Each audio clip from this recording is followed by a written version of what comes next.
তোমাকে তো দেখেছিলাম কোথায় যেন। হ্যাঁ নমস্কার, কোথায় গেছিলা? এখানে পার্কে তিনজনেই? এখানে আমার খারুয়া বাড়ি। খারুয়া বাড়িতে? খারুয়াতে একটা অ্যাক্সিডেন্ট যে ঘটেছিল তিনজন একসঙ্গে, শুনেছ? ওই যে তিনজন আবার যাচ্ছ। না স্যার আমি এখানে ছিলাম তো, হুম, বাইক টাইক ছিল না।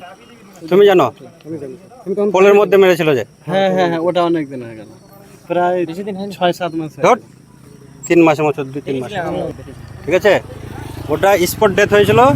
তারপরে একটা রায়গঞ্জের ওখানটায় মারা গেল ঢোকার আগে। তারপরে একজন ওই ভিতরে।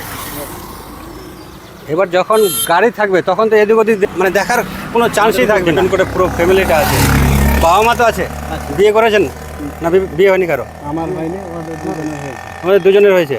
তাহলে বাবা মা আছে, বউ বাচ্চা আছে, যদি কিছু হয়ে যায় তোমাদের, ঠিক আছে। হেলমেট পরবে, হেলমেটটা হচ্ছে নিজের সেফটির জন্য। কাগজপত্র রাখবে, ঠিক আছে। কাগজপত্র সব ঠিকঠাক রাখবে, ইন্স্যুরেন্স ফিন্স্যুরেন্স যা আছে সবগুলোই রাখবে, কেননা ওগুলো নিজের ক্লেমের জন্য দরকার আছে, ঠিক আছে। ঠিক আছে, যাও, হেলমেটটা এরপরে যেন পরো।